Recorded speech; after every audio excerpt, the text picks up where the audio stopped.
7ാം തരം വരെ മാത്രം വിദ്യാഭ്യാസമുള്ള ഒരു തയ്യൽ തൊഴിലാളി. അദ്ദേഹം വളർന്ന് വികസിച്ച് കേരളത്തിലെ അടിസ്ഥാന വിഭാഗത്തിൻ്റെ അനിഷേധ്യ രാഷ്ട്രീയ പാർട്ടിയായ കമ്മ്യൂണിസ്റ്റ് പാർട്ടിയുടെ ഏറ്റവും ഉയർന്ന സ്ഥാനം വഹിക്കുക. മറ്റൊരു ഭാഗത്ത് 7ാം തരം മാത്രം വിദ്യാഭ്യാസമുള്ള ഒരാൾ ഈ ആധുനിക കാലഘട്ടത്തിലെ ശാസ്ത്ര സാങ്കേതിക വിദ്യകൾ സ്വായത്തമാക്കേണ്ട ഒരു ഘട്ടത്തിൽ ഒരു IT മേഖല അടക്കം പഠിച്ച് സ്വായത്തമാക്കി കേരളത്തിൻ്റെ മുഖ്യമന്ത്രി പദവിയിൽ ഏറ്റവും ശക്തനായ ഒരു ഭരണാധികാരിയായി 5 വർഷം കേരളത്തിലെ ജനതയെ, പ്രതിപക്ഷത്തെ അത്ഭുതപ്പെടുത്തിക്കൊണ്ട് ഭരിക്കുക മുഖ്യമന്ത്രിയായിട്ട്. ഈ 2 ഭാഗങ്ങളാണ് എന്നെ സംബന്ധിച്ചിടത്തോളം അത്ഭുതപ്പെടുത്തുന്നത്. ഈ ഭൂപരിഷ്കരണ നിയമം പാസ്സായ നമ്മുടെ കേരളത്തിൽ ഇപ്പോഴും അനധികൃതമായി ഭൂമി കൈവശം വെക്കുന്നു.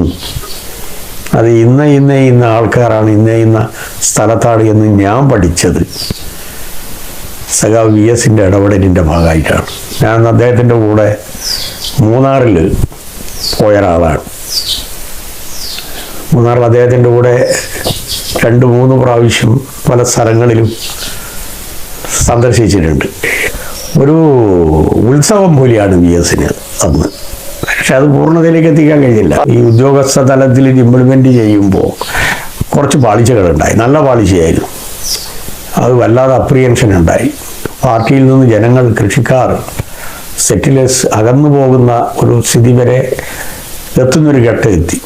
അത് പിന്നെ VS മനസ്സിലാക്കി. അപ്പോഴേക്കും കുറേ മുന്നോട്ട് പോയിരുന്നു. പിന്നീട് അത് സ്റ്റോപ്പ് ചെയ്യാൻ നിർബന്ധിക്കപ്പെട്ടത് ഇതിൻ്റെ ഭാഗമായിട്ടാണ്.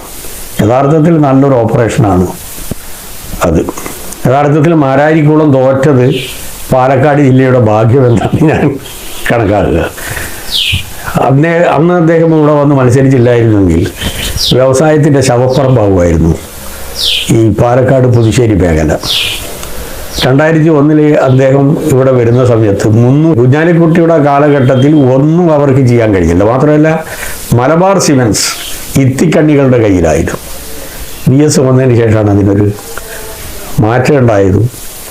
പിന്നീട് വൈദ്യുതി രംഗത്തെ ശക്തമായിട്ടുള്ള ഇടപെടലിൻ്റെ ഭാഗമായി അടച്ചുപൂട്ടിയത് പലതും തുറപ്പിക്കാനും ബെമൽ പോലുള്ള സ്ഥാപനങ്ങൾ വരുന്നതിനും സഹായിച്ചത് അതാണ്. ഇന്ത്യൻ ഇൻസ്റ്റിറ്റ്യൂട്ട് ഓഫ് ടെക്നോളജി ഇവിടെ വരുന്നതിന് ഏറ്റവും പ്രധാനപ്പെട്ട ഒരു ഘടകം സഖാവ് VS ആയിരുന്നു. കൊച്ചി ഫാക്ടറി യാഥാർത്ഥ്യമാകുമായിരുന്നു. നമ്മൾ സ്ഥലം എടുത്തായിരുന്നേ. സ്ഥലം എടുക്കുന്നതിന് എന്നോട് തന്നെ അദ്ദേഹം 2 പ്രാവശ്യം ഞാൻ കൃഷിക്കാരുടെ യോഗം ഇവിടെ വിളിപ്പിച്ചതായിരുന്നു. ഒരു വലിയ ഇടപെടലാണ് നടത്തിയത്. പിന്നെ ഇവിടെയുള്ള ഈ വ്യവസായ സാധ്യതകളെ സംബന്ധിച്ചു പുതിയ നമ്മളെ കിൻഫ്ര പാർക്കുകൾ വന്നല്ലോ, അതും അദ്ദേഹത്തിൻ്റെ ഒരു ഇടപെടലാണ്. അപ്പോൾ ഈ പാലക്കാട് ജില്ലയെ സംബന്ധിച്ചിടത്തോളം ഒരു അനുഗ്രഹമായിരുന്നു സഖാവ് VS-ൻ്റെ വരവ്. ഈ രാഷ്ട്രീയമായി സംഘടനാപരമായും പാർട്ടിക്കുള്ളിൽ ശക്തമായിട്ടുള്ള അഭിപ്രായ വ്യത്യാസങ്ങളുള്ള കാലഘട്ടം ഉണ്ടായിരുന്നു. ആ സമയത്ത് നല്ല വ്യക്തിബന്ധമാണ് ഞാനുമായിട്ടുണ്ടായിരുന്നത്. പാർട്ടിക്കുള്ളിൽ അദ്ദേഹം സംഘടനാ രംഗത്തും രാഷ്ട്രീയമായും അദ്ദേഹത്തിൻ്റെതായിട്ടുള്ള അഭിപ്രായങ്ങൾ ഉണ്ടായിട്ടുണ്ട്. അത് പാർട്ടിയുടെ ചരിത്രത്തിൽ കാണാത്ത ചില സംഭവങ്ങൾക്കും വഴിയൊരുക്കിയിട്ടുണ്ട്.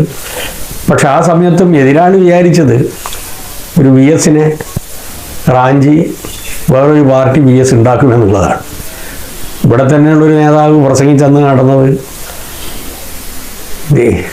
CPI-യുടെ ദേശീയ കൗൺസിലിൽ നിന്ന് VS ഇറങ്ങി വന്നതുപോലെ VS ഇറങ്ങാൻ പോവുകയാണെന്നും പറഞ്ഞ് പ്രസംഗിച്ച ആൾക്കാരുണ്ട് ഇവിടെ. പക്ഷെ അവരെയൊക്കെ അത്ഭുതപ്പെടുത്തുന്ന രൂപത്തിൽ അങ്ങനെയൊന്നും VS-നെ തട്ടിയെടുക്കാൻ ആർക്കും കഴിയില്ല. ഞാൻ ഈ പാർട്ടിയിൽ തന്നെ ഉണ്ടാവും. പാർട്ടിയിൽ ഇരുന്നു കൊണ്ട് ആഭ്യന്തരമായിട്ടുള്ള ശക്തമായിട്ടുള്ള പ്രകടനങ്ങൾ അത് പാർട്ടിക്കും കൂടി നല്ലതാണല്ലോ. ഉൾപാർട്ടി ജനാധിപത്യം എന്ന് പറയുന്നത് ജനാധിപത്യ കേന്ദ്രീകരണത്തിൻ്റെ ഭാഗമാണെങ്കിൽ കൂടി പാർട്ടിക്ക് തന്നെ മുന്നോട്ട് പോകുന്നതിനുള്ള ഊർജ്ജമല്ലേ ശക്തമായിട്ടുള്ള വിമർശനം പാർട്ടിക്കുള്ളിൽ. സംഘടനാപരമായും രാഷ്ട്രീയമായും അക്കാര്യത്തിൽ നല്ല ഇടപെടൽ VS നടത്തിയിട്ടുണ്ട്. പാലക്കാട് സമ്മേളനത്തിലാണ് ഞാൻ സ്റ്റേറ്റ് കമ്മിറ്റിയിൽ വരുന്നത്. ഞാൻ അതിന് മുമ്പ് നടന്ന കൊല്ലം സമ്മേളനത്തിൽ ഞാൻ മത്സരിച്ച ഒരു വോട്ടിന് തോറ്റതാ. അന്ന് VSന്റെ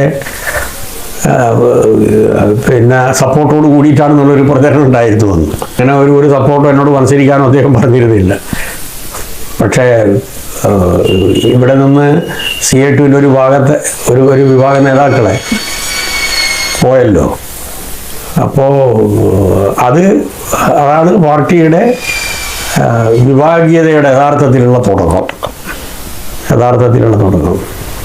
മലപ്പുറത്താകുമ്പോൾ അത് കുറേ കൂടി രൂക്ഷമായി. പക്ഷെ മലപ്പുറം സമ്മേളനത്തിന് ശേഷം ശക്തമായിട്ടുള്ളൊരു നേതൃത്വം CPI-M-നുണ്ടായി. അദ്ദേഹത്തിൻ്റെതായിട്ടുള്ള ശൈലിയിൽ പാർട്ടിയിൽ ശക്തമായിട്ടുള്ള ആശയ രാഷ്ട്രീയ പോരാട്ടം അദ്ദേഹം നടത്തിയിരുന്നു. പക്ഷേ ആ സമയത്ത് പോലും ഏതെങ്കിലും ഒരാളോട് നിങ്ങൾ പാർട്ടിയുടെ റെയിലിനപ്പുറം ചിന്തിക്കണമെന്നോ പാർട്ടിയെ വെല്ലുവിളിക്കണമെന്നോ പാർട്ടി വിട്ടു പോകണമെന്നോ സന്ദേശം ഒരിക്കലും അദ്ദേഹം ആരോടും കൊടുത്തിട്ടില്ല, അതിന് പ്രോത്സാഹിപ്പിച്ചിട്ടില്ല. പക്ഷേ അന്ന് 96 തെരഞ്ഞെടുപ്പിൽ മാരാരികുളത്തിൽ നിന്ന് തോറ്റതിന് ഒരു കാരണം ഉണ്ടായിരുന്നു. ആ കാരണം കണ്ടുപിടിച്ച് നടപടി സ്വീകരിച്ചു. തോൽക്കേണ്ടതായിരുന്നില്ല ആണ് പറയുന്നത്. തോറ്റില്ലായിരുന്നുവെങ്കിൽ അന്ന് അദ്ദേഹം MLA ആകുമായിരുന്നു, മുഖ്യമന്ത്രിയാകാൻ കഴിയുമായിരുന്നു. ഒരു വിഭാഗം സഖാക്കളെ ശരിയായ രൂപത്തിൽ ഒന്നാം പിണറായി ഗവൺമെൻറ്റിനെ മുന്നോട്ട് നയിക്കുന്നതിൽ ഏറ്റവും നല്ല ഒരു സംഭാവന അദ്ദേഹത്തിൻ്റെ ഭാഗത്തുണ്ടായിട്ടുണ്ട്. അതിന് വേറൊന്നും ഉണ്ടായിട്ടില്ല. തെരഞ്ഞെടുപ്പ് പാർട്ടി കമ്മിറ്റി ചലിപ്പിക്കുന്നതിൽ വീഴ്ച വന്നു എന്നതാണ് അയാൾ പറഞ്ഞത്.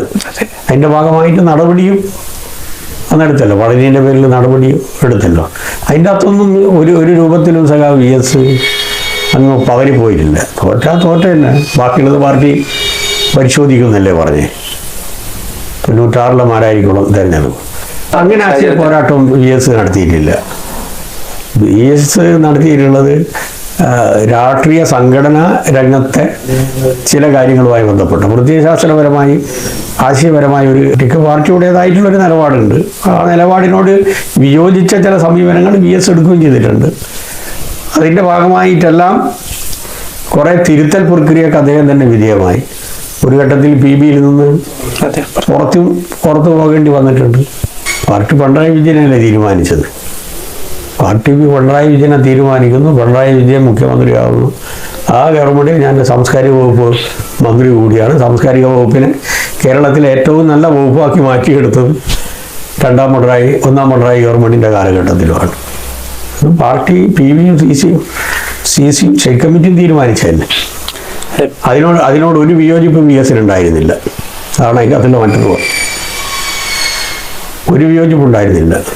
ഭരണ പരിഷ്കാര കമ്മീഷന്റെ ചെയർമാനായി പിണറായി മുഖ്യമന്ത്രിയാകുന്നതിൽ സെൻട്രൽ കമ്മിറ്റിയിലോ അല്ലെങ്കിൽ PBയിലോ സ്റ്റേറ്റ് കമ്മിറ്റിയിലോ എതിരഭിപ്രായമോ അദ്ദേഹത്തിൻ്റെതായിട്ട് ഉണ്ടായിരുന്നില്ല.